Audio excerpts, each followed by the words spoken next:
store, and there are all these kids hanging out. They all look just like disheveled and tired. And I was like, where are you all coming from? They said, we were up the Arctic Circle, and they're growing all the way down. They're taking a little break.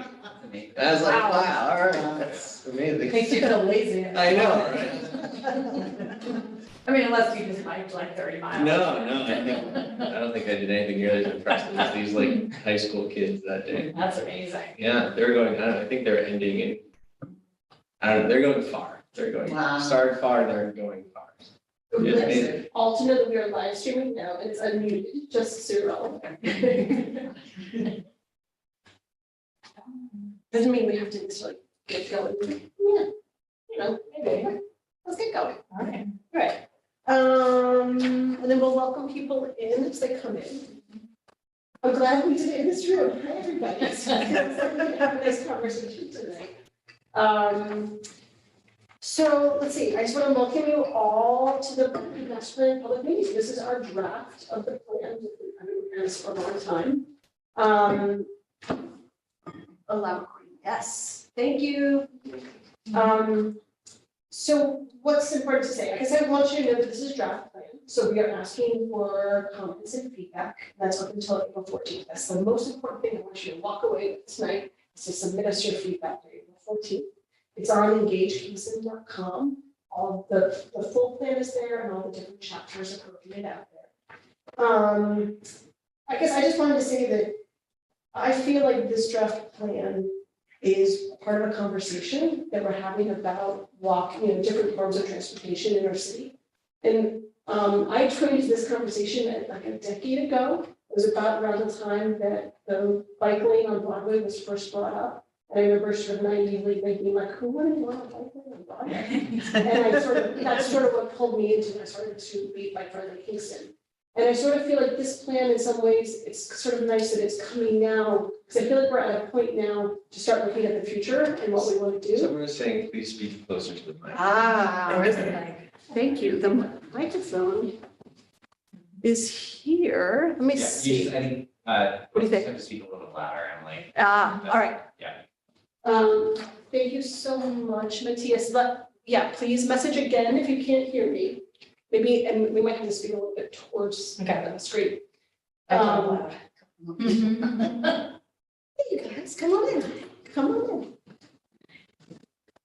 So I guess I'm just wanting to say that I feel like this plan is sort of a way to now set our goals for the next 10 years. I feel like our city has really done a lot. You know, the Green Line has been part of a project that I've been involved in greatly. And I feel like it's taken us sort of a decade to get where we're at now.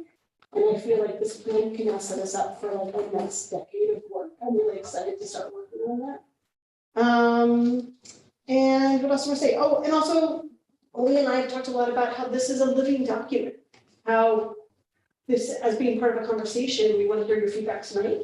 But also, I hope to, as we go forward, collect the conversations in Complete Streets Advisory Council and I'm going to have a file and keep adding it to this document. So at some point, I hope that we will revise this and show all of the things that we've accomplished since this plan has been produced. And then I'll have collected a whole bunch of information that will be part of the start of that next version of it. So then because people will leave, I want to say my thanks now. So I want to say thanks to Lee and Liam and Katie and Grace and everyone at Barton and Judas. It's been great working with you. I want to thank the mayor. Thank you for all the work you've done on transportation projects. You've kept it at the forefront. You've done a lot since I've been here, since before I've been here. And then also your support of the Be a Road Hero and all our transportation education. Then I want to thank pedestrians and cyclists and everybody. Those are my key points for welcoming you in. I don't know if there's any other housekeeping, but I'm going to do a few more slides and then pass over to Lee. I'm not going to do a lot of introductions, but I guess I can say who I am. So I'm Emily Flynn. I'm the Director of Health and Wellness for the City of Kingston. And Lee, I'm sure you'll introduce yourself in a moment. So tonight, we're just going to go through a few things. We're not going to go in detail about everything in this plan. It's 122 pages, but we are going to tell you what's in the plan and then ask for your feedback again. So we're gonna talk about the team, we're gonna talk about what our goals were in our project here, sort of overviewing the project that we've done, and then tell you a little bit about what's in the plan. So we'll go through a little bit about the plan, and then talk about some of the recommendations that are in there. And then, like I mentioned, talk about some of those immediate follow-on activities, or those immediate projects we want to jump into. Anything that I missed there? So, I wanted to do a land acknowledgement. So all of the streets that we're talking about here in the city of Kingston was once Native people's land. It was mostly the Lenape, Delaware. They were forcefully removed from here and then from other places multiple times in their journey. I believe that some of them now live in Oklahoma, Wisconsin, Canada, and elsewhere. And I got a lot of my information about that from the Delaware Tribe. Come on, thanks. The DelawareTribe.org. And there's, if you don't know it, there's a great native land app where wherever you are, you can see what people think the native peoples were in that location. And so that's my landing acknowledgement. Our project team. So we had a really great pack. We included many of the people that have been involved in some of these conversations for a long time, community members, Ulster County Transportation Council planners, Tom Polk, our bicycle educator, some business owners, people from the Complete Streets Advisory Council, other folks that are in our community. And then we have a great team at Barton LaJudas. And then, of course, we want to acknowledge that the Common Council will be the decision makers on this. So this is a plan we hope to get your feedback on. We'll make a revision and then bring it to the Common Council for hopefully approval. And so that's the bit of the process as well. Anything else there? I think then I turn it over to you. Okay, I mean, Mayor, did you want to say anything or? Sure, yeah. I was planning to do that.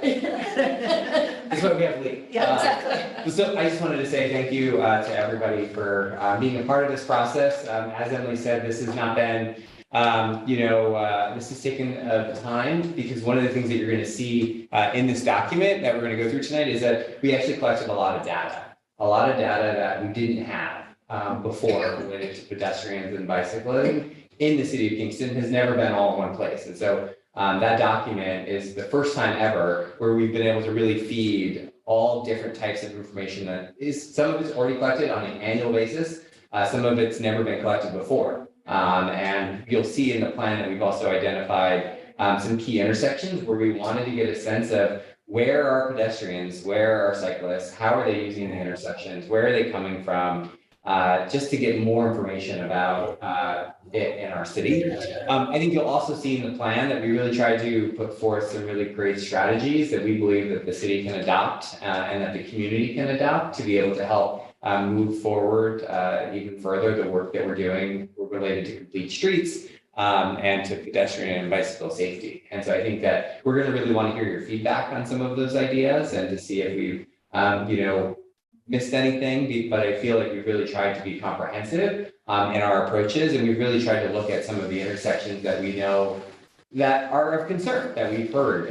And so through all of the public feedback, and whether it's through Engage Kingston or some of our other outreach and stakeholder meetings, we really tried to narrow down where some of these areas and for me, as the mayor and for the common council, I think one of the things that we're going to want help on too is as we kind of go through this process is where do we prioritize some of this work? Because there are lots of intersections and lots of corridors that you're going to see in this plan. And, we did not list them in we need a 1 through 10 order. They're in there 1 through 10, but they're not in any order. And so, we'd love to be able to give a sense from all of you, as we move forward over the next couple of years, what are some of the key areas and what are some of the key intersections and priority areas that we can work with. And you'll see even in the plan that we've included areas that are kind of even outside of the city's jurisdiction, but areas that we feel like there are some points of concern and that I can use my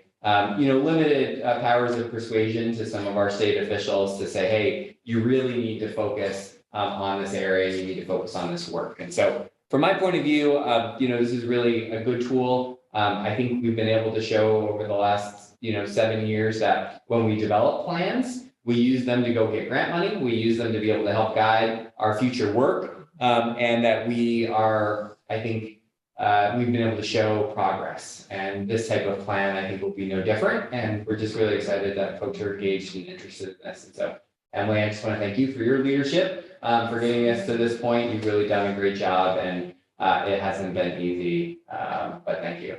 So, Thank you. that's all I have. Awesome. So, yeah. So, yeah, over to Lee. All right. Hello, all. I'm going to stay sitting if that's okay with all of you. If we're in a small group here and allows me to control the presentation. My name is Lee Jones. I'm a landscape architect with Barton and LaJudas, a consultant that was hired by the city to work on this pedestrian and bicycle master plan. My team behind me was made up of other landscape architects, community planners, and civil engineers, traffic engineers, environmentalists, environmental scientists.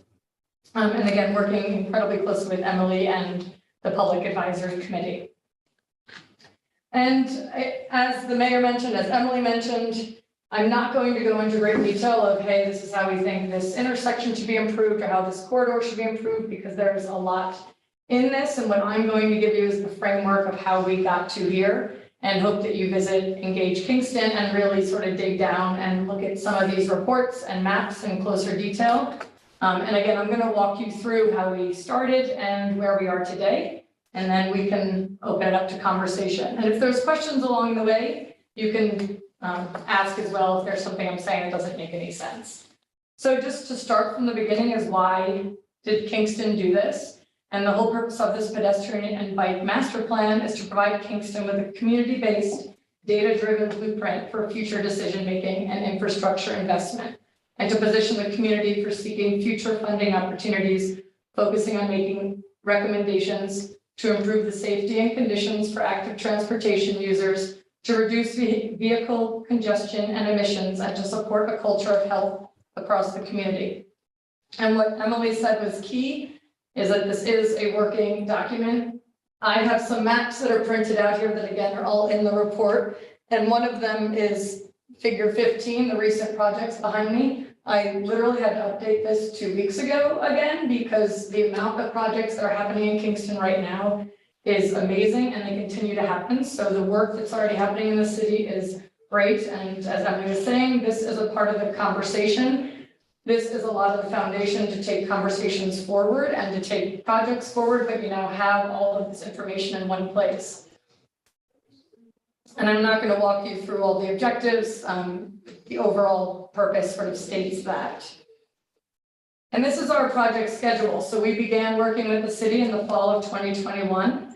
And the whole beginning few months was all about reaching out to the public and through community surveys, and ourselves visiting the site, meeting with the PAC. And the first time we met with you, the public, was a little over a year ago in January of 2022. And then we continued as we were pulling together our assessments of the existing conditions and pulling together the recommendations. We continued to meet with the PAC a couple of times to get their feedback before presenting everything to you today. And this, again, the full report has been uploaded to the Engage Kingston website, so everything that we're going to talk about is there. And after this, again, we're going to wait to receive comments from the public, and then it's going to go before the Common Council for a review. Is this presentation going on the Engage Kingston? Yeah. Yes, Too? Okay. Yep. It'll go on as a PDF and the recording. So this is our executive summary of what is in this report that is, again, we're saying on Engage Kingston. It's a combination of how sort of we brought together all of our thinking. So we have an alternatives toolkit, which evaluates various types of pedestrian and bicycle facilities and tools. So this is the world of actual guidelines and standards that exist from DOT or MUDCO or the Empire State Trail, and then facility design guidance of what are the best practices in our profession currently. And that's sort of the knowledge and experience and expertise from the landscape architects and engineers in the team. And from that, we look to public outreach and getting, well, I go from there, obviously with that, we gained your input to then give facility recommendations within the report. And what's key with facility recommendations is we can't just put in bike lanes or put in shared use paths. We have to explain to the public and the people walking, biking, and driving how to use these and what's the importance and how it all works. So education and outreach is incredibly important to the success of it. And as already been mentioned, this document is huge to receive further funding. This again was the money to create this plan was provided by a Climate Smart Communities grant. And so again, New York State is always issuing grants annually, and there are federal grants that are released annually or biannually, and there's endless opportunities to continue to receive funding for active transportation. And then the follow-on activities is sort of speaking to the city, what can they do now, and sort of how do they use this tool. So the way we went through this, again, is gathering your community input and then analyzing the existing conditions, looking at all the other plans the city already had, as you can see on the right-hand side, and reviewing those.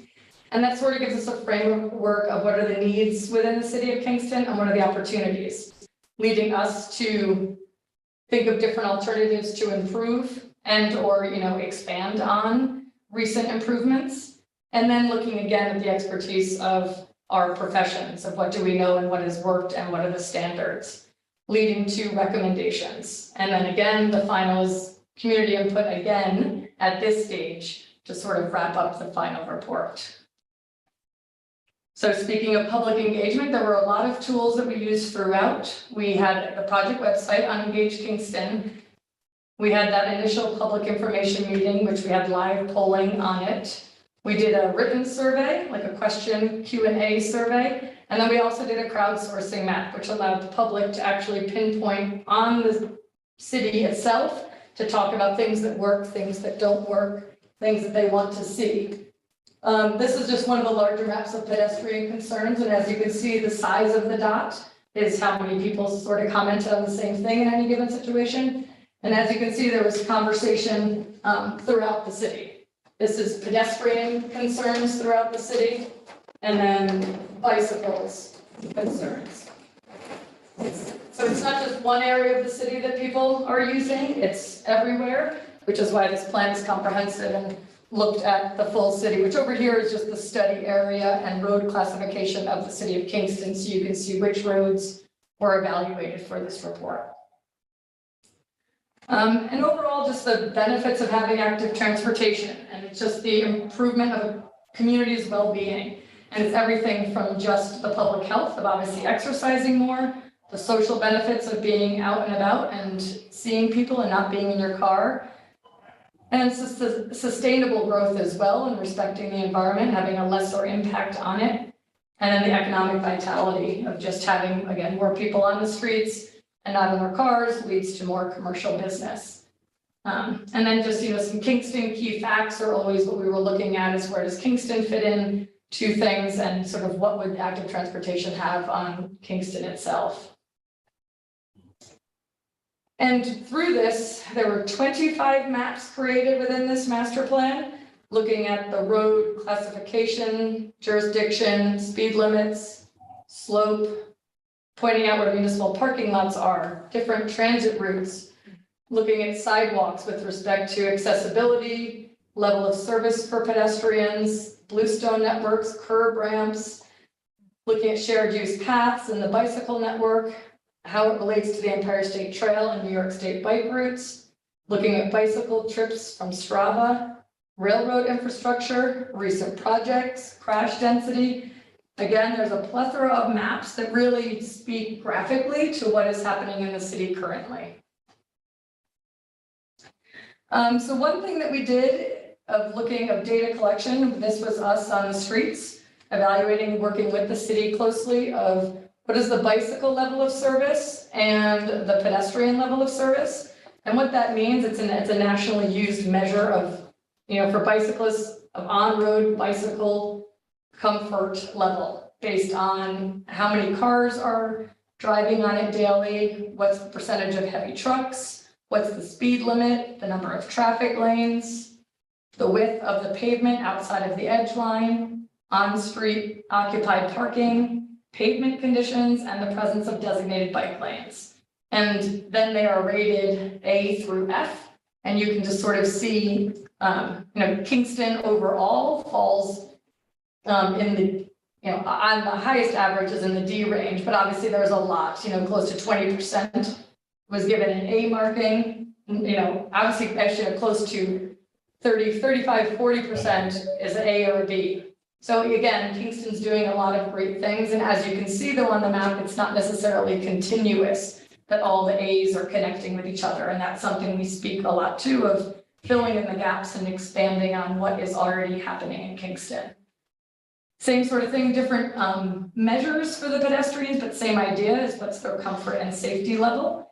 And it's evaluating, again, the road usage of cars, but then also looking at the presence of street trees and the presence of the width of the sidewalk. What does the pedestrian zone look like? And again, the city here, is ranking sort of in the middle, upper to middle. So it's good, but as you can see again on the left, it's not necessarily continuous throughout. Another thing we did to collect data, as opposed to walking around and working with the city, was to set up 5 different cameras in intersections. 5 intersections were chosen, and we looked at them on 2 different days for a total of 60 hours analyzed, just to understand how are people biking and people walking using these intersections, which was a great tool leading us to these maps. And so there's a map, this sort of 2-fold spread for each of the intersections in here, just giving a summary of the data collected. The maps on the right-hand side are just showing you the patterns. The thicker the line is, the more people that travel there. And from all of our inventory and analysis, our key findings and implications that we found is keeping up with streetscape improvements is very important within the city, as well as navigating Kingston's natural topography. As you all know, there's a lot of big grade change from uptown down to the river. Navigability at the corridor level. There's a lot of narrow right-of-ways within the city, so making the most of the right-of-ways, another thing to really look at. Wayfinding is telling people where are the shared use paths, where is parking, where is a bike lane, and really making sure that the users understand where these facilities are throughout the city. And obviously balancing community character with accessibility, which that speaks a ton with the Bluestone conversation, the Bluestone sidewalks, which we'll talk a little bit more about in the upcoming slides. And then just additional considerations for railroad and rail trail crossings. So these are a lot of the things that are, implications throughout the city and just sort of conflicts and concerns, but again, looking at what are those solutions and what are sort of the recommendations to address some of these.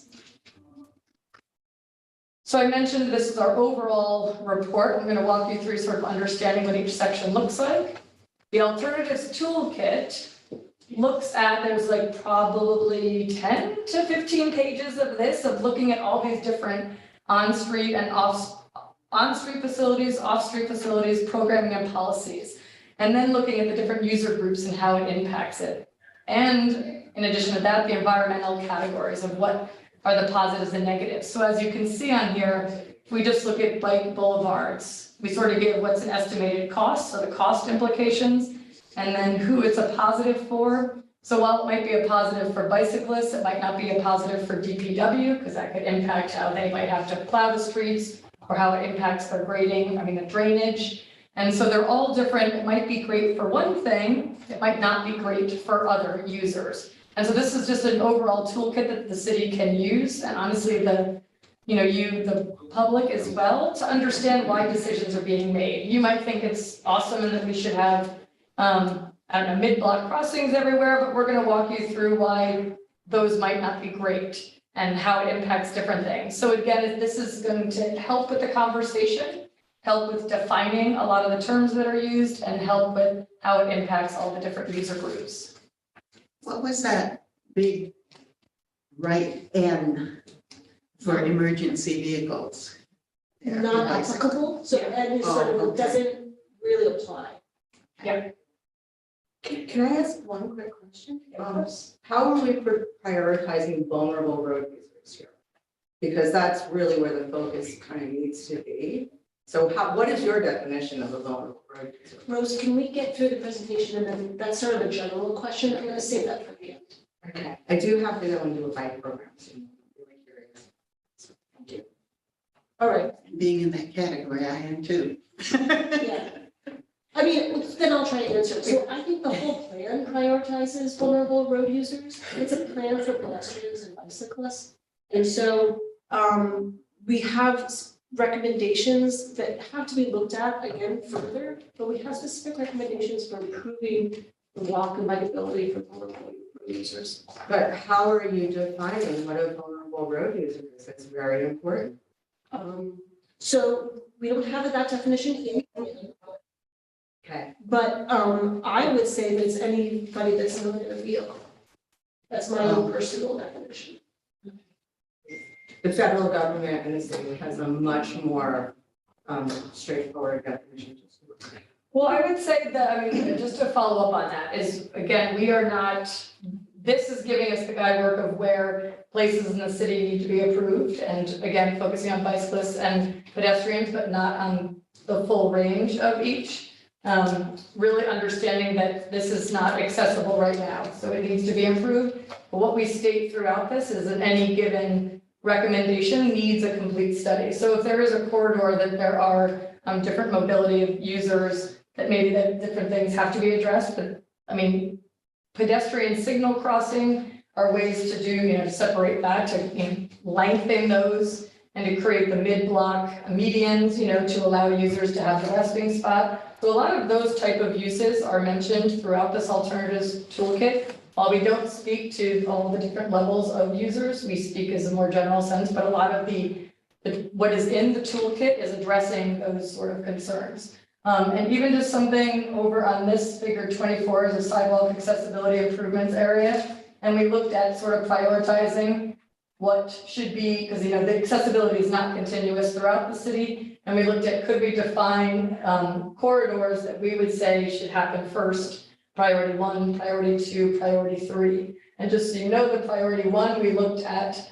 making sure to connect schools, hospitals, health centers, adult living, and those sort of communities, and to try to create loop paths where possible. And then our recommendation for accessibility beyond that is to always, when we have accessibility, to work off of it. So that the network just grows as opposed to creating separate networks that then have to be connected.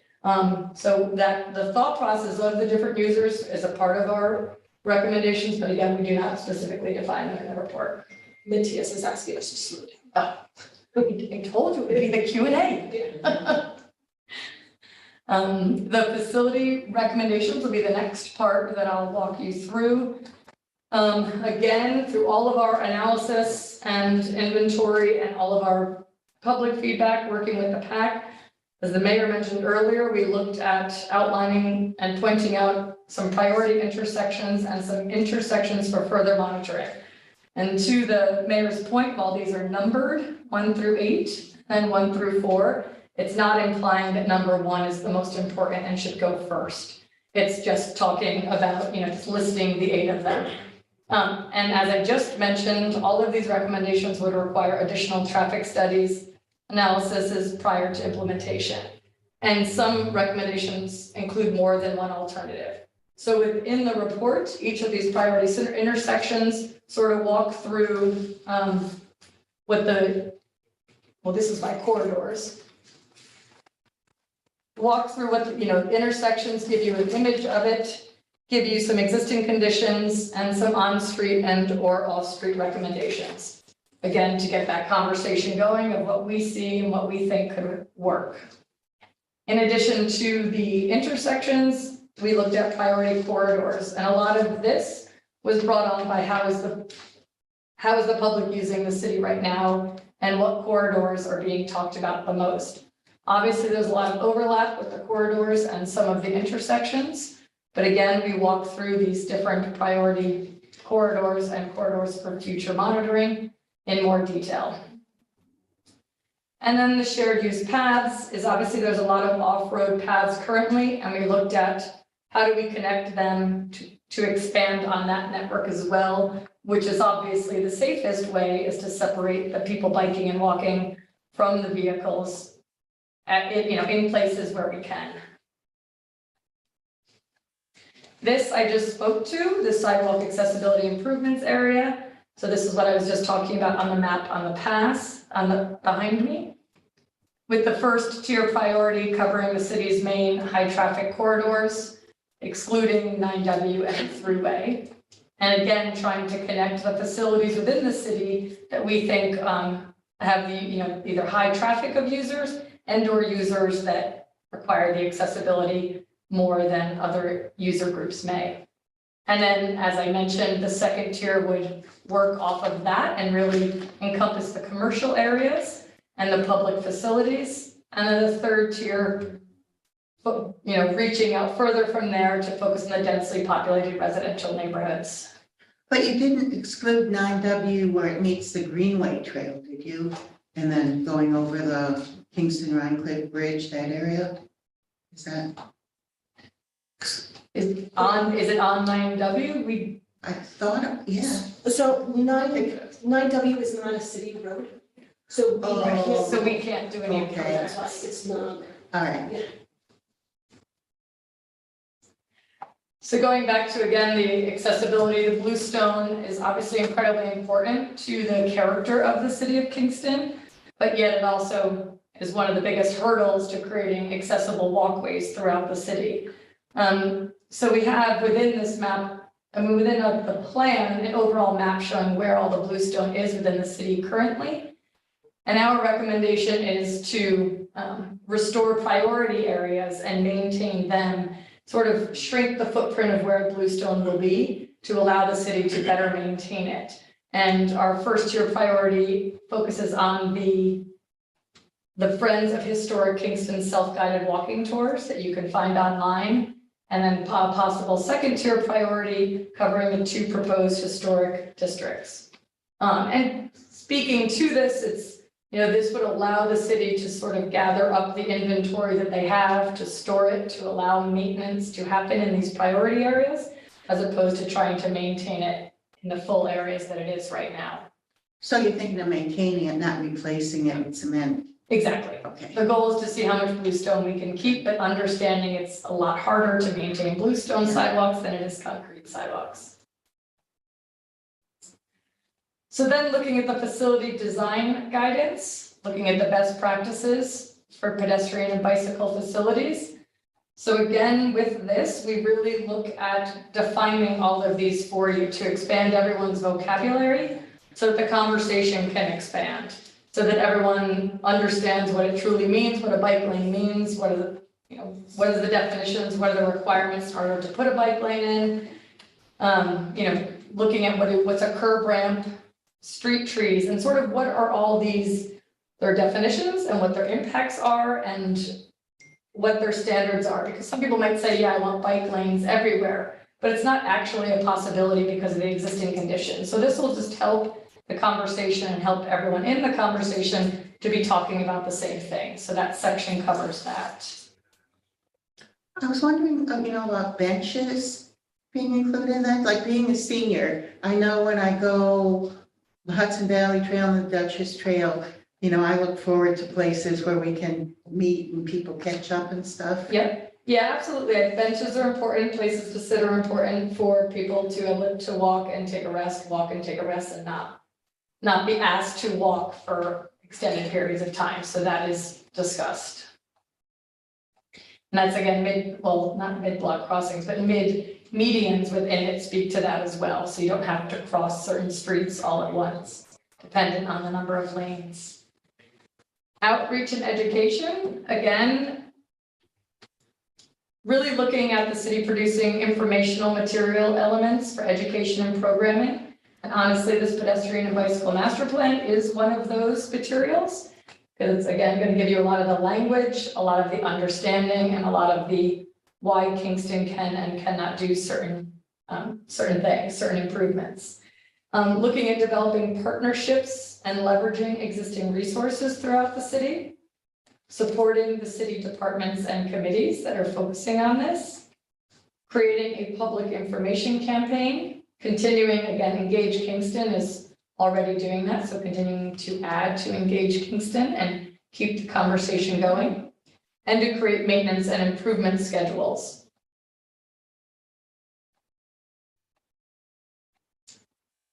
So how are you, again, this has been spoken to, but how is this report going to be used moving forward? As I mentioned, it was supported and funded by the Climate Smart Communities, which is underneath the New York State Consolidated Funding application. There's multiple categories and grant opportunities that come out of there every year. Ulster County Transportation Improvement Program, the TIP, that's a DOT program. And that's, again, supports active transportation projects, whether they're on-road or off-road. And again, there's a lot of federal programs. Just in the last couple of weeks, the senators and our congresspeople were asking for, projects so they could do congressional earmarks and set aside money specifically for projects at the federal level. So they sort of recommend a few from their state. They try to come together. So, those are things to apply to based on, choosing a project from here and saying this is what we want to go forward with. And then there's just individual private ones as well. So again, there's a lot of recommendations in here and how do you really make it happen. And then local funds are the final piece of how to actually fund some of these implementation recommendations. Follow-on activities. For any of these given recommendations, you could look at doing a tactical urbanism demonstration to try it out, to sort of, we've done this in other communities, do temporary striping for a bike lane and or set up cones and try it out for a summer to see if it truly works. And there's a lot of opportunities for that throughout this. Really looking forward to take this report and go further with different analyses, looking at parking a little bit closer. The Bluestone Network, again, would need a much deeper study than what we've begun with. Wayfinding, the city has a wayfinding project that's been completed, but possibly expanding on that to include all the off-road and the greenway and all the pedestrian and bicycle facilities throughout the city.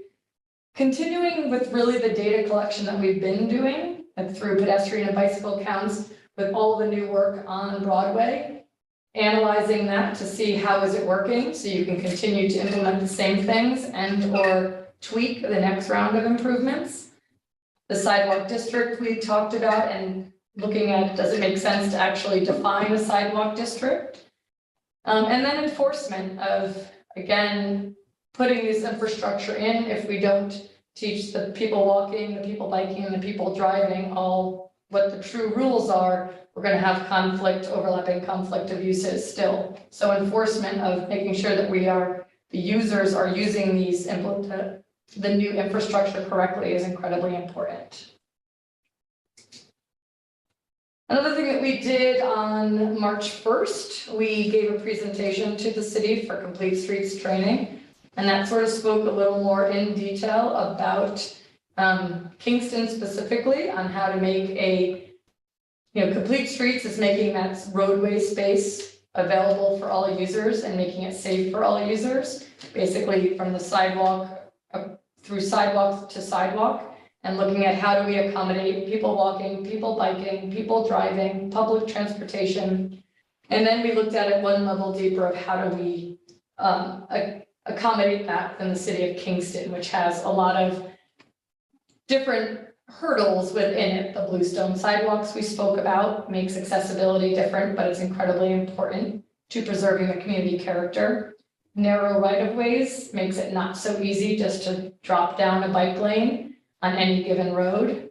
Steep slopes, that speaks to non-accessible if it's too steep, if it's greater than 5% or 8% with rails. So how do we get them either zigzagging up a steep slope and or going back to using wayfinding to direct them to where an accessible walkway is?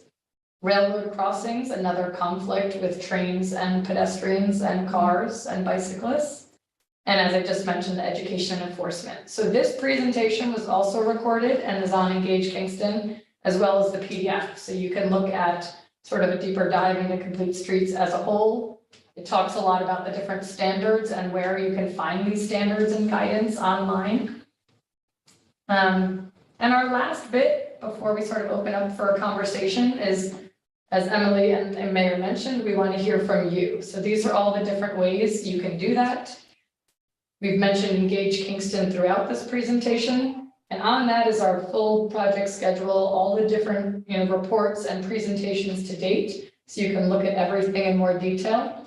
And then we want to hear from you. You can scan the QR code here, or on the Engage Kingston, there's an online form there, which is our preferred way so that everything is in one place. But you can also email Emily.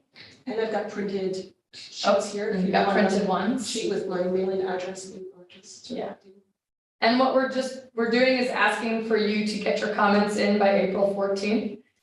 Again, that's in the spring. After that, the city will review and adopt it after we make any final revisions based on the public's comment. And while B&L and myself will be stepping away from this, as Emily mentioned, this will be a living document that the city itself will continue to reference, use, add to, update, and all of that, so that the city can continue to benefit from all this research and all these initial recommendations. I can go back to any of the previous slides, or we can reference any of the maps in the room. Thank you all for coming, and absolutely let us know if you have any questions, and we can talk about this all further. Yes. So in terms of it being a living document, after the public input for this round, the public graph is gathered, then you're going to do another draft based on that. Then that draft will be under review by did you say the Common Council? Is it going to be officially adopted? That's our hope. That's the idea. Would it be adopted under like the comprehensive plan, or what would it be its own document separately? And who would be in charge of updating it? So there's so many things that would need to be updated in it very regularly throughout the year. For instance, the bus system is about to go under an overhaul of the way that their routes work. Already the map on there, by the way, is out of date. We know that. It says it throughout the report, but that's the thing, is we had to take it from the county's GIS, and that's not up to date. So these are things that will absolutely be, it's a moment in time, this report. And then the updates, again, I don't know if you have a plan yet of how you'll be updating it, but. As I mentioned at the beginning, I don't know if you've accepted it yet. I'm probably gonna be the steward of this, at least as long as I'm here. And I've already started a file where I'm gonna start socking away information. And as a living document, that's what I need, is I'm gonna start collecting. This is a moment in time, and I'm gonna keep collecting the information. And I assume at some point, we're gonna update this plan, and I'll have a folder. Oh, so it'll be all in a big chunk. It wouldn't be over throughout. I'm not time. gonna, we don't have the capacity to keep updating it like on the go. But like other planning documents for the city, like the comprehensive plan, a certain period of time happens and then it's revised again. And I see that happening for this as well. Thanks. Are there any discrete projects to build and do in this plan? I mean, it's an analysis, it's data, it's all that, but are there any specific projects? There is. The priority intersections and corridors speak to specific recommendations. They're only at a conceptual level though, not at a design level. So what the city could do is take one of those, work and hire a design consultant, and then truly do the additional studies that would have to happen, gather another round of public input because it would be much more specific, site-based. And then absolutely, so you'll see sort of the beginnings of them at a conceptual level. So thinking a bit about that, Broadway was a huge project. It took 7 to 10 years. Doing an intersection, like we're talking how long, it's for like getting the funding, the feedback and design and all that stuff. How long would just an intersection possibly take? I don't know that I have been able to answer that. Each project is its own animal. And the city, well, the county as our sort of main plan for the large transportation project, the city submits ideas to the Ulster County Transportation Council. The Transportation Council, and I believe the TIP process, you probably can speak more eloquently than I can. But my understanding is there's sort of a process for deciding which projects will be done. And then each project is its own funding source often, its own, there isn't a template that I can point to. No, but I would just say the money was in place and it was in place through a funding source, like the TIP, which would be DOT. There's a whole process and a review process with DOT.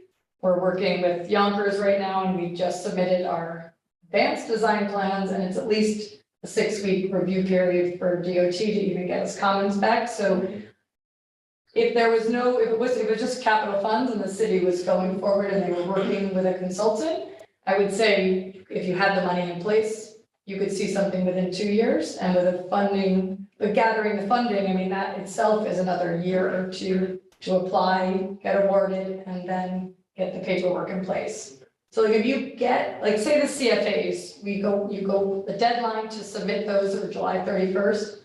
They typically announce them in December, even though this past year they announced them all over the place, but typically it's in December. And then it's like a month or two to get the paperwork going and the design starts basically the following spring to then probably construction the following year. So I would say if everything aligned well, it could be a 2-year window, but again, that's how small is the project, the corridor would be longer than that. Yeah. Could you unshare your screen so that the recording is of the conversation? Hey, I'm Ella. So there's a lot of great maps and data and everything, which I really appreciate. Going back to the level of service, the bike level of service. I noticed there were a couple streets kind of stood out to me as being level A, and one is 9W, I think was a level A on there, one was Hurley Ave. And I haven't looked closely at the whole thing, but those are the ones that stood out to me. So I was just wondering what you make of that, because to me, I don't think those are really, I wouldn't consider those a level A level service for. Do you want me to put it back up? No, just. Yeah, I was just finding it first and then I was going to. He's gonna explain it more eloquently, but my understanding is the categories for which it is measured is what makes the level of service. And it's on here, but I don't know if you can want to speak to the specific course or not, but those categories is how it is measured. And sometimes what feels A or C is different than what part is measured. Do you want to explain that? Yeah, and I think the big thing is they're getting higher ratings, because it may not feel safe because people are not driving the speed limit. So the speed limit's giving it a rating and the shoulders are large and things like that. But when you're on it, so I don't, this is not a perfect evaluation, but it's how we do it nationally. And then I think to your point, any specific corridor, if it's not feeling that it's aligning with the given rating, there are other factors at play there. And typically it's probably driver habits and again, I think that's probably really the biggest of driver habits of just not really using the road as it was designed. I'm just kind of wondering, because to me, it seems like this level of service, it would be something where we're like, in 10 years, we're gonna look at this map and be like, oh, this is like how far we've come. So I would just like it to be more, maybe like a level of stress is another measurement that could be added into there, or another map. I would love another map. I love maps, but so that's an idea. I don't know if level of stress would be a perfect thing either, but it might just be another way to. Well, I think that's what we tried to gather, obviously, from the crowdsourcing is the users of telling us where the problems are and telling us where your levels of stress are and were. Because again, this is based on the exact design of everything and it's not based on how it's being used. And that's why it's a collection of data sources. Yes, That's why exactly. it's not just. This is just one source, right? Which I think is key to point out for how we determined the intersections in the corridors was not just one thing guiding us. It was based on all of these different data that we gathered and all of the different voices that we heard and all of our own, perceptions in the field. So there's a lot of different things guiding us to pick them. Because again, you as a user might be like, how is this intersection not on there? But it's because, we didn't see it in the field, or it's designed a certain way, and or that we didn't hear it from the users. And even if there's obviously areas that we did hear from the users that we didn't address. We did not address every single comment received. Yeah, because I don't know, it's just, because there could be some, maybe people aren't talking about it because they don't even think about going down that road because it's so dangerous. So anyway, I think it's good to have a variety of ways of looking at it. Yeah, I just had a couple comments and questions, I guess, maybe one recommendation. And maybe question of how this aligns with the climate action plan for the city. And then the add-on to that would be maybe just a recommendation for like a mode shift. So we know like right now how many people walk or bike to work, but then potentially 10 or 15 or 20 years, we'd like to double that, or we'd like to triple that. Even if it's aspirational, as a target, I think it's really good to put out there in the plan. Not saying, that we're making any promises here, but like you gotta shoot for the North Star. So that was one recommendation, and then, I just have to run in a second, but the other was, are there any recommendations for allocating, like the county and state, federal funding takes a while, but potentially recommending an allocation of the city's public works budget to be allocated specifically towards transportation, after transportation funding for pet and bike layer every year. Say, take 20% of the parking fees every year and allocate that towards a specific fund. I know it's bold and it takes action from the common council to do something like that. And public works might get a little upset about that because you're taking funding away from their paving projects and things like that, but I think it's a good way, it's a good commitment to having the plan be. Yeah. And it could also go towards funding public works people who work specifically on the bike lanes and There on you the go. sidewalks. Right. Oh, Emily, yeah. Yeah, I agree with everything you said, and those are great comments. And one other thing I wanted to just say about the concerns in the bicycle and pedestrian level of service, something that I didn't know, the goal of this plan is to not to make every single street in Kingston be a bike route. I think that's really key. Our goal is not to make 9W safe for biking. It's to make bicycling safe within Kingston, and so it might be to never get on 9W ever.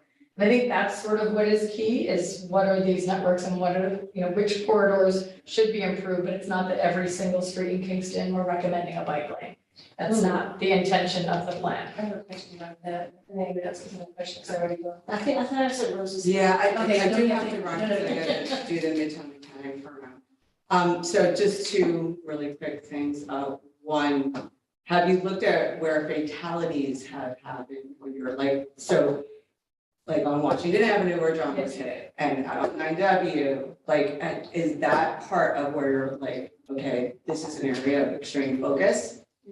Yeah. It's been very integral to many of our conversations, yes. Okay, all right. The next thing is, I get a little concerned when I hear, just to kind of on what you're saying, when I hear things like, oh, a 2-year study and this is so great because it's gonna lead to more studies. When we have Jen Metzger, our county executive, literally saying, please no more studies.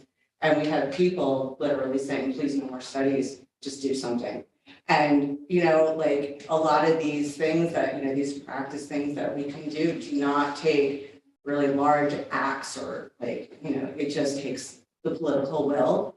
And so I'm just curious, and one more thing, how does this fit into a safe systems approach? Because those are, as an advocate, I work very closely with Families for Safe Streets, I'm on the traffic safety board. So I am actually listening for what you're saying, terminology that we need to hear. And I'm kind of disappointed that I'm really not hearing some of the really important terms that I think should be out there, like vulnerable road user, which is a very important term, like safe systems approach. Very important. We need to be using that terminology and language. And I'm not hearing that. I'm hearing that. I think it's a great start. It's a beautiful start. It needs a lot. That would be my. Pieces, safe systems is talked about within the report. Again, there's no way I was going to talk about the 120 pages in this presentation. But when I'm saying future studies, I am not at all implying to do another planning study. I'm talking about doing a design project, taking this within any design project. That's what we do as consultants as well. We have to do a study. I'm not going to improve an intersection without doing a traffic study. I'm not going to do it without putting up traffic cameras and understanding it. So they're studies within a design project. They're not another report. They're actual design projects. Oh, I We're do talking understand about the 2-year thing. I do So it's not more understand. studies. That's part of the design process. Yeah, I do understand that. I worked for many years for GTSC. I do understand everything that you're saying. What I'm saying is that when we get to an impasse and we need something fixed fast, we need an apparatus to be able to do it. That's all I'm saying. So studies are great, studies are nice, but we really need action. And I'm gonna go teach my class. So. have a great Thank you day. so much. Okay. You did speak, Yeah. anyone else who didn't speak yet, and then we'll come back. I'm Diane. I live in Port Ewan in the town of Esopus. And we'd like to somehow figure out how to get across the bridges and where the pedestrian's going to be. Like in the past, it had always been over the Word Street Bridge. I don't know what is being done there. But we were thinking of the bike lane off the 9W Bridge. Because on our side of the river, under the old Greenway, under the Greenway Trail, we have a Greenway Trail down to Slikesburg Park and Fair Park.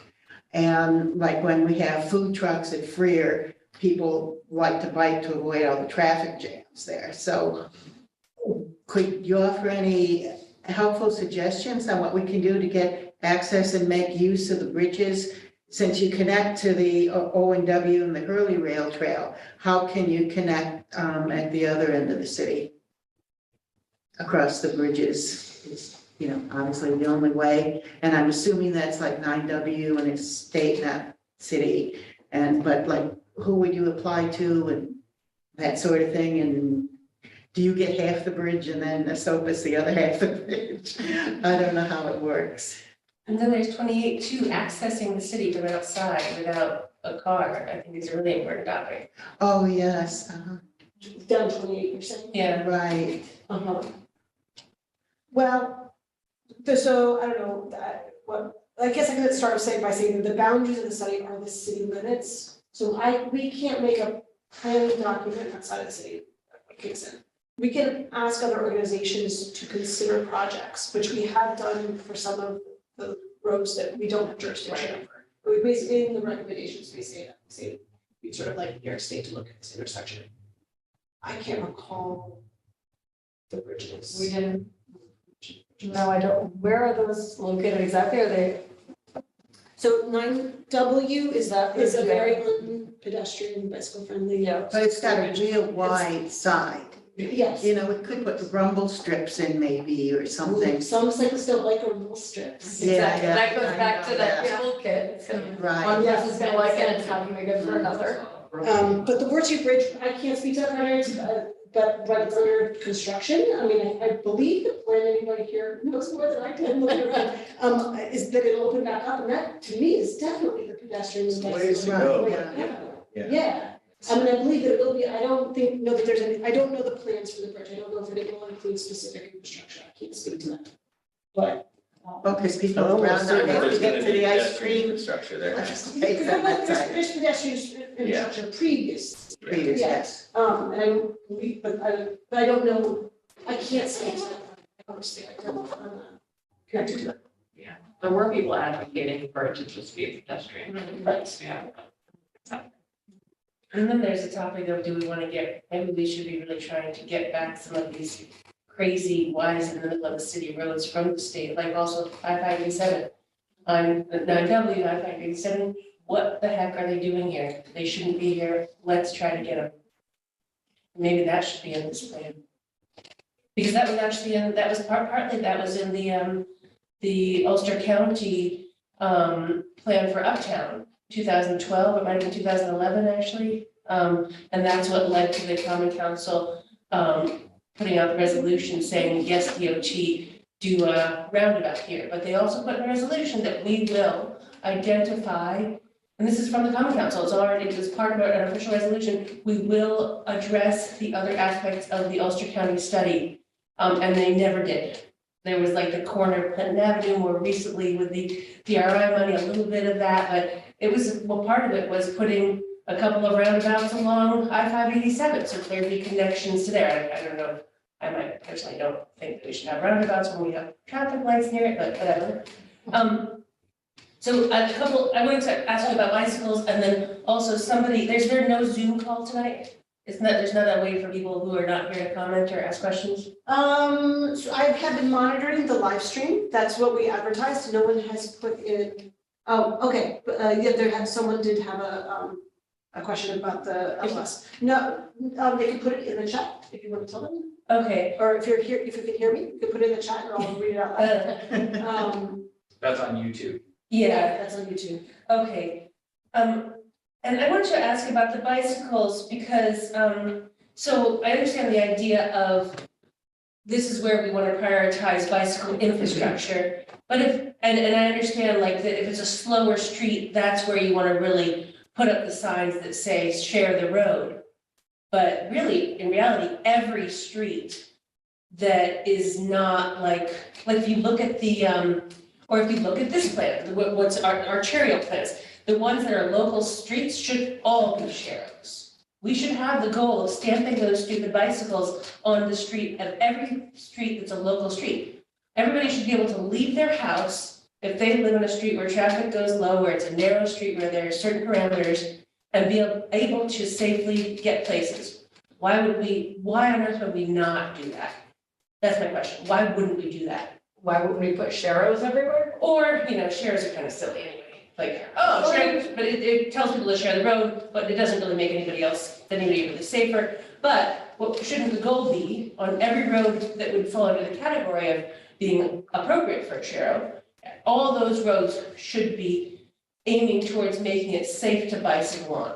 And it should be a top priority. Bikers allowed to bike on any road that a car can, so that is. Separating some streets as sharrows and some streets and not all the streets. Yeah, I mean, I'm not a fan of sharrows, but I won't go into a sharrow conversation right now, you can read about it. Right, but we are identifying streets that should be, like, as part of the possible bicycle network, streets that are considered appropriate. But to your point, you still have to bike to get to the bike lane. So yes, of course, every single street should be safe for bicyclists, and a lot of that goes to education and enforcement, honestly. I'm worried that like a lot of we've got such a learning curve since the mid-century, we've been training people to prioritize cars. And we've got a common council member right now who's saying we shouldn't get rid of our on-site parking requirements because he doesn't even understand that there's a huge learning curve. The culture's not gonna change overnight, but I'm gonna say that Kingston's probably leaps and bounds ahead of a lot of other communities, so you're on the right path. So I think like when we can put it in writing, we should, and what we should be careful what we do put in writing, because it could lead people to believe that those are the only places that are appropriate to let bicycles go, to welcome bicycles, or to consider them in the planning. No, the implication is not that they're not welcome on other streets, the implication is to where can you get designated bike infrastructure so it is safer for bicyclists. Yes, it should be safe on every street, but Some of that's sharrows. again, I'm not a sharrow fan. I do Right. not think that they are safe. So I'll join in that and also say we should get rid of the sharrow designation, because everything should be why are we saying that some places are sharrows? Well, because sometimes you do need to use them through an intersection or something like that, just to make, if the bike lane has to get pinched at an intersection, it's just to remind the cars that the bikes are going to be going through that intersection with you. Yes, car drivers should be aware of bicyclists at all times, but back. And I think Franklin's a good example of that. So I saw Corinne, you put your hand, up. I haven't heard from you, Ted, I haven't heard from you yet, and then we have a comment online, and then. Okay, I'll just to say, just to clarify, I think Franklin is an example of how the Sharrow concept can go awry. Because we've got we've got a whole street that was supposed to be a complete street, and the only bicycle infrastructure is signs that say bike and lane. Thank you, Tom. And I think my name is Karen, and yeah, what you said also, like, I know like in France, there are lots of signs to say like this city, like shares the, like the road with bicyclists, and it's like it's everywhere. Like you see it everywhere, it's a reminder for, everybody who wanders the town to know, like, watch out, you're gonna find bicyclists here. So I think it's a good way to kind of catch up on the education as a city to kind of advertise about this. And I like the thing, like the system thinking of like identifying like the place where like, there is schools, there is hospitals, there is like some kind of care, and going from this to kind of create like a very like to have this plan in mind. I think it's beautiful, and also to keep also the fatalities and address I think between these two. I think there's a nice kind of template to keep on going. And my last point would be also like, if there are any recommendation to kind of like stop temporarily the cars in some areas to make people feel safe and reclaim the street. I mean, there is some beautiful, when there's like a farmer's market, for example, I remember like, some streets were closed and it was such a great time to enjoy the city from being in the center of the street and the sun, like the feeling of safety is like 200%, and just like to really create, like, to have maybe some studies or something in there that can, incite this kind of like, these days, the road are to be closed and to be like, bicycle and pedestrian.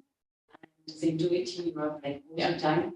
And I think to kind of move, I think it's part of moving the car-centric, thinking, but if it's a road, it's for cars. I think if you remove this, even temporarily, it shifts like the thinking that like I am not have the power of designing my car because here I'm not wanted, and I think it's a great way to educate and to create a beautiful town. It's great for the economy, for the businesses. It's just like it's a win-win for everybody. The kids can be safe.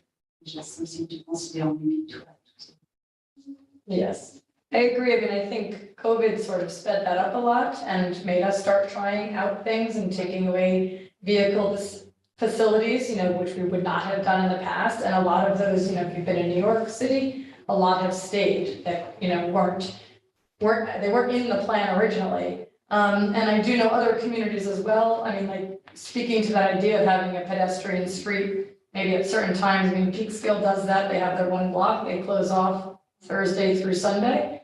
And speaking with that, and those are like those kind of ideas of if there's a block that, that would make sense and working with the business owners there, all of that goes back to one of those options of like the tactical urbanism of just trying it out for a weekend. Does it work? Does the traffic patterns and the traffic flows work and go around there? And that's another thing. Again, I'm not proposing more studies, but like you could set it up there for the summer and do traffic counts with the cameras again to see how the traffic flow works. Does it end up building up at other intersections or does it still work fine? And all of a sudden, yes, we can close this 1 block or 2 blocks to pedestrians for X amount of time, whether it's for a street fair or it's for every single weekend. I think those opportunities are great and ways to play with it, but not making permanent decisions immediately and seeing how it works. Ted, and then I'm gonna go to the one online. Okay, yeah, so this is maybe more of like a rambling comment than me come to a question, I'm not sure, but So- That's up. I've been spending a lot of time in Wilbur, which is the very bottom corner of Kingston. There's a great new cafe down there, and Kingston Land Trust, where I work, has recently conserved a lot of land around there that we hope to open to the public as a preserve this year. But something that's become really apparent to me the more time I spend down there is how isolated it is and how almost I'm sure people do it, but I would not feel comfortable walking from Wilbur to Rondout or up Wilbur. But I notice on a lot of these maps that it's pretty blank, and I'm guessing it's not a priority because a lot of people don't live there. But it makes me wonder if that area in particular, and maybe other areas, are being kind of permanently deprioritized by these maps. And I wonder if there's some sort of weighting or like criteria for an area that's like fully geographically isolated. Because I live uptown and like, I live by Forsyth Park, so there's not amazing bike infrastructure, but I can like cut through the neighborhood on streets I feel safer. Like if I don't want to go down Washington at 5 o'clock. But people in Wilbur like can't leave. Like I feel like you have to have a car if you live in Wilbur. Are you talking Wilbur down near Avil? Yes. Yeah. So it is one of that's one of the recent projects, actually. They repaved it. Repaved it, okay. It's a very narrow road. There's no shoulder. And there's condominiums, and that's where a lot of senior people live. That lost, it used to have bus service, it doesn't have bus service. So West Shore, Abeal Street is a priority corridor, right? Abeal, Wilbur Ave was not a priority corridor. Yeah, it was not, yeah. Where it runs into Greenfield, and it's scary. Like I took that today from Wilbur, and I was following a car that went, I guess, into the bike lane and then swerved over into the center of the street to the road lane.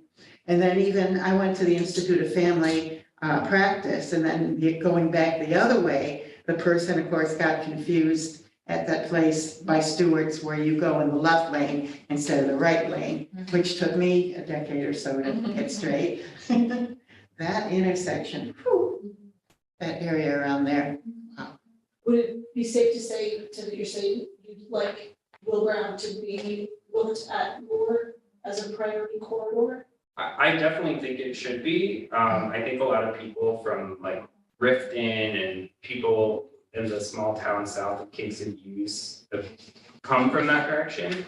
But I also just think for walkability and even Abeal from Wilbur to, there's no sidewalk there either. It could actually be like a great bike route along the river. It's beautiful down there. Yeah, it's really pretty. It's a nice area.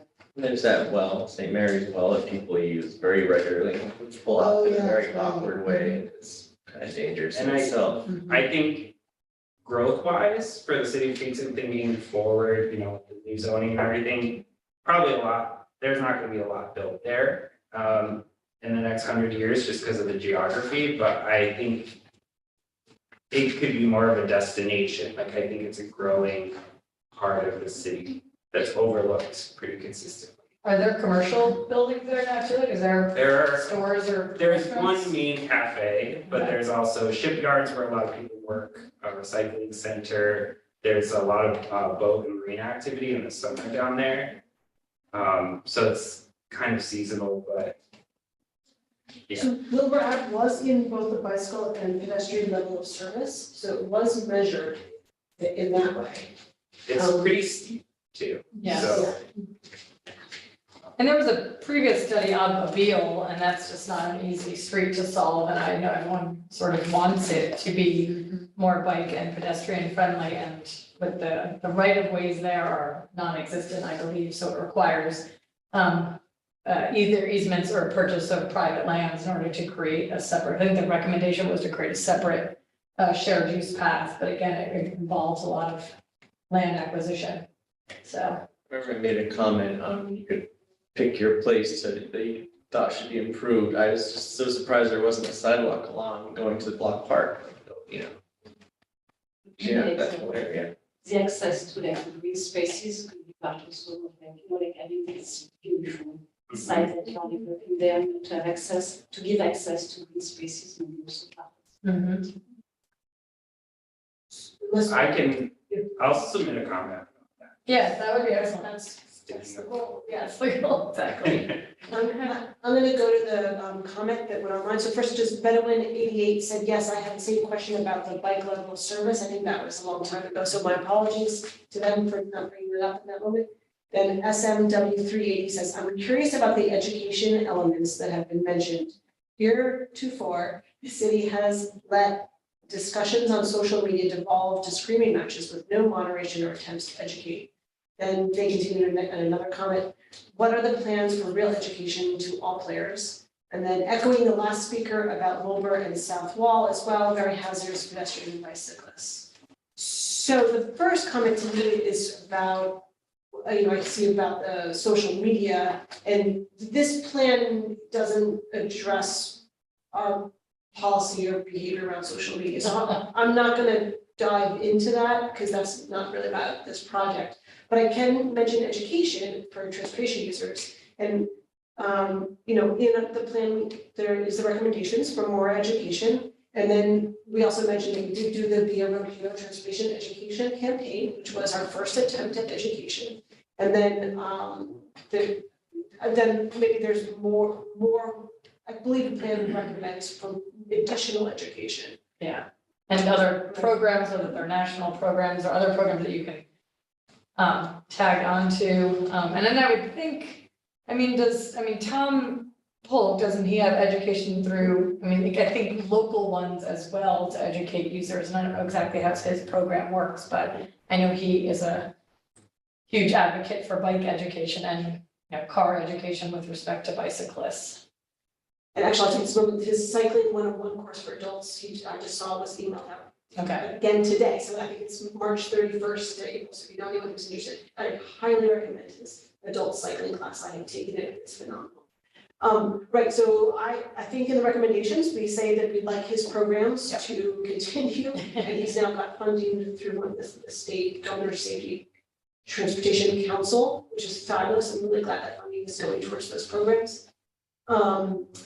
I think that in Complete Streets Advisory Council, we've talked many times about the need for education, and I think this is a conversation that will continue. I hope that answers your question and put more in there. SMW 380, if that didn't answer it. How do you enroll in the Cycling 101? Go to the YMCA's website or call the YMCA, either way that they can help navigate you to enroll. And the YMCA never turns anyone away due to lack of being able to pay. So anyone can participate. Okay, yeah, Ellen? Going back, education enforcement, so Yeah. it's not legal now, but there are, speed cameras, red light, stop sign cameras, that kind of thing, so I'm wondering if we could, even if we can't do it, could we still recommend it as something that if it were to become legal, we could look back and say, this was recommended at this point. What do you think? I don't know about that. I'm not gonna make a recommendation that we're not really supposed to do, but maybe it's a conversation. I'll think about it, Yeah, see if I can get some language. I don't know. I don't really have What An answer. level is it not legal? Like The city, state level. state level, so how are they in New York City, or those are right? It's only allowed in cities over 1 million population, Okay. and that's only New York City. So, So that and has it's to be only done. it's only around schools, they're very kind of stingy about Interesting. letting people use the cameras. But hopefully, I think there's, there's legislation, hopefully. So right here, assembly person or something. Yeah. And you're reading it to use as an enforcement tool, to actually be able to see when someone's. doing something incorrect? So like, for example, there was just a crash, that was not, in the news at all, but there was a crash where, actually, was this one of the intersections, like, it was Broadway and Cornell, anyway, so someone took an illegal right turn on red and hit a cyclist in the bike lane who was going contralateral, so there was a two-way bike lane that was going contralateral. And, but that's the kind of thing where, people kind of run that red light all the time, actually. So like, that's the kind of thing where, red light camera might be good. If there's already a sign that says no right on red, so we've already done like what we can do at that point. We speak to enforcement in the plan, and that would be where that language would go, basically. So I will see and maybe add something along. Could you just briefly give a kind of summary of what you say about enforcement? Or it's just, let's just read it, okay. That's fine. The problem with enforcement really is it obviously goes back to the city and the funding in their departments and how much, So we talk about you know, enforcement a people lot. powers do they really have and all of that. So our generals, I mean, our recommendations really can't be specific because I'm not making the budget for the city. And a lot of it comes down to staffing sometimes, and they don't have the people to get out there and truly enforce. So, They currently only do it for overtime, snow forces, traffic enforcement. It's part of the overtime. And I think the chief of police was here at the Police Streets meeting yes. a couple of months ago, and he was saying like it is, especially like in that area, those kinds of areas, it's just really hard for them to, you know, with a car, like where are they gonna park and patrol? And also now they do have bike people, so that they might be able to do a little bit more of that, but it's still very like random, like it's not, I just don't see it. And also there is the countermeasures that work, report that basically says like, yeah, look, the speed cameras work way better than like the high visibility for speeding anyway. I also know a lot of, I mean, not a lot, I know of situations where the users or just the public themselves are sort of not taking enforcement into their own hands, but say that right on red you're doing, like store owners and things like that are putting their own cones out or their own flags out and doing it themselves for a while, because again, this is a lot of new infrastructure in the city. Everyone's not gonna learn it overnight. And I mean, even me as a very aware person, I don't know, sometimes I'm like, oh, whoa. People can do it, the public can do it. Is that legal? Well, I mean, I'm not gonna answer that. I mean, you get fed up enough, just let's go to Home Depot and buy a bunch of cones.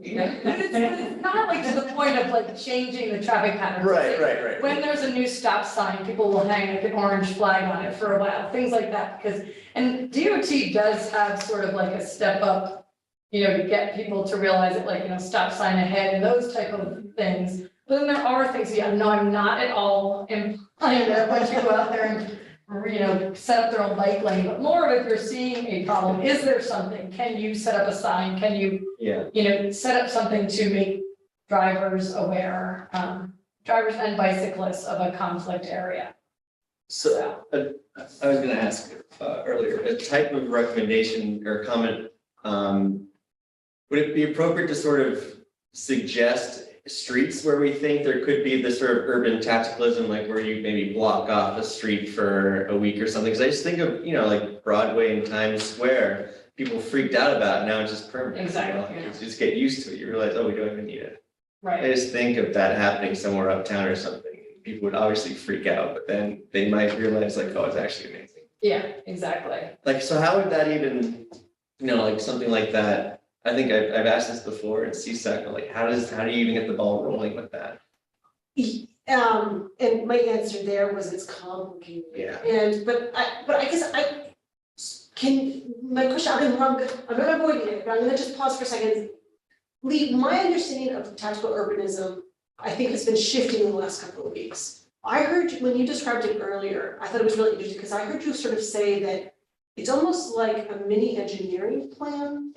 So at the first time that I was thinking about tactical urbanism, like the liability of putting out hay bales and making this a temporary roundabout would be astronomical. If someone got hurt there, can you imagine the blowback on that proposed infrastructure, right? That's my greatest fear, right? Is we tried to do a bike ped infrastructure and someone got hurt, right? But what sort of clicked to me when you were describing it earlier was that in some ways it's like a mini transportation study. I don't know that Kingston has that process. So totally my view. I feel like the city did not do a lot of transportation improvements up until the last, I'm gonna say decade.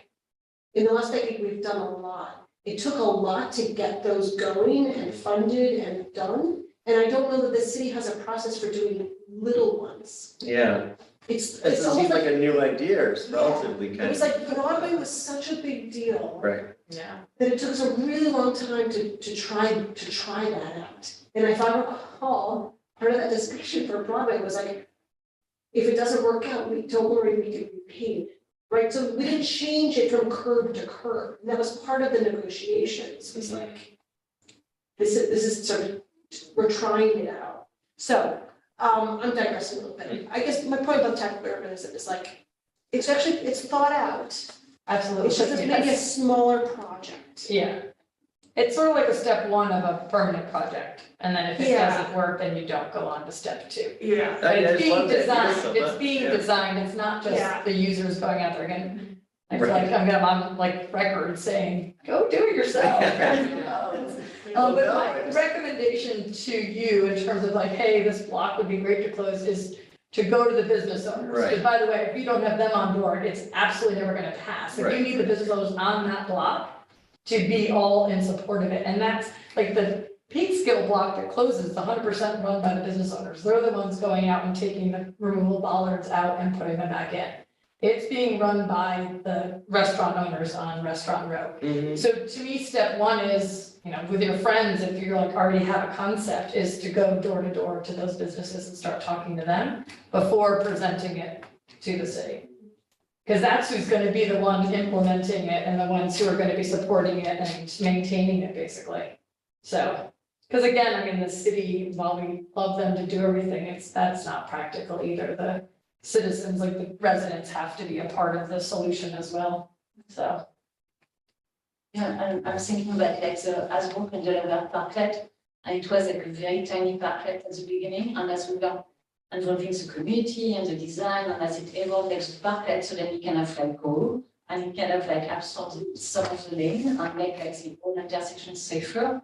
So it's like there is a way of like, when you start, when you start the ball rolling, it makes sense, and like we have really on board, it can really happen, and just. And some of them are beautiful, like there's like temporary parklet, with parking spot that are created temporarily to create like some more business, opportunity. And sometimes they stay, like in New York City now, they stay, Right. and so there's all these different ways to do it. It's fun, technical reasons. Other questions or comments? I had a thought about the regional context of the plan, because I know that, yes, we're talking about the city needs something, but it's hard for me to see the connections without understanding the regional difference. And so I don't know if it exists in the plan already, but is there sort of a broad stroke regional map that feeds into this drill down plan? In terms of like trails or Kind of things like that. If comments as this, you can see where it connects to the various rail trails.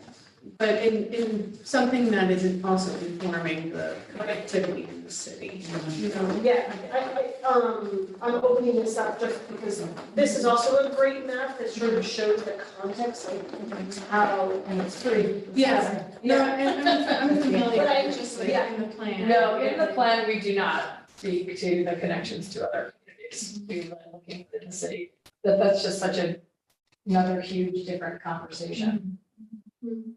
but thank you for that. Yeah, that's an interesting Yeah. component to it, for sure.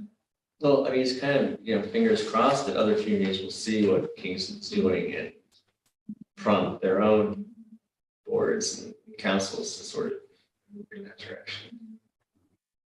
Well, I know in Esopus, it's part of the local waterfront redevelopment or whatever plan. But it doesn't go any farther than we would like to be able to cross the bridge from our Greenway Trail. If people, And how do you do it? can we get more people to travel by bike between the Yeah. two places rather than just driving? What, Like that's, to me, is a big part of what this is also. in Esopus, how do they do the sidewalks? Because I've noticed that the sidewalks on 9W have all been redone. Is that a sidewalk district or do? Department of Transportation, it's 9W. Oh, okay, so it's Yeah, they've taken So care it's of it. state. And then Central Hudson tore them up and redid it recently. They were in gas lines. But it, correct me if I'm wrong, when they first did the brick in Esopus, wasn't that a grant that they got? This was a while ago now. I thought at one point there was this. Oh, do you yeah, remember? Main Street. Yeah. Great, Wasn't great. that amazing? Yes, And that's, I think, how they paid for that in new Yeah, brick originally. treatment. Right. And then Central Hudson did it recently. Okay, and then they. To fix it. Okay. Do they have any municipal lots in Esopus? Because I know that they all, I guess, is everybody supposed to have parking on their No, there's property? one. Because they don't allow There's- parking overnight anywhere in Esopus, One behind the pizza place. municipal one. Yeah, it's only like 5 spots. Where the Sojourner Truth statue is. Yeah. I think that's. So people can go into town and then they could park their car theoretically and then bicycle into Kingston. Yeah, behind the strip mall there, you can too. And also George Fair Park down at the bottom of Canal Street there. And maybe some in the library and the dollar store parking lot is quite large. Oh, this is, maybe everybody would like to know about this, the Public Works et cetera committee of the Ulster County Legislature has just decided to do work groups, on transportation in general. And they are looking for people to speak to their elected officials and their county legislators to bring that committee, members of that committee to their area to talk about topics just like that. Oh, interesting. So find out who your legislator is, and you can also speak to Laura, oh, and your Laura Christie, is your legislator who's the chair of that committee, so speak to Laura. yeah, but she's retiring at the end of the session. Yeah, but they're just starting these work groups now, Okay. so that's- now is a good time to talk to her, because it'll be not, that's till next January, not until next January. Okay. Thank you. No, that's it. 'Cause- Yeah, it's really important, that connectivity between the places, and I'm really glad that there was mentioned, talked about a parking study, because we do not have we do not need any more parking in City of Kingston, we need some parking management. We've got plenty of parking, it's just not acknowledged, so, but ways to work with other municipalities, parking rights, and stuff like that, we don't even talk about at all, let alone moving the cars downtown with appropriate use of meters. Other questions or comments? Again, please submit, so this is recorded, so this will be part documented. Please grab a form, please submit it, the preferred way is if you do it, the Google form goes right into my spreadsheet, but feel free to also email me, eflin@kingston-ny.gov. But should also have any questions, feel free to let me know. Thank you all for coming. Yeah, It's an thank you all for excellent coming. conversation. I'm gonna use her.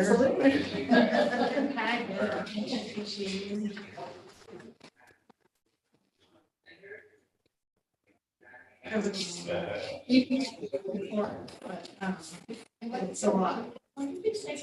It's a lot.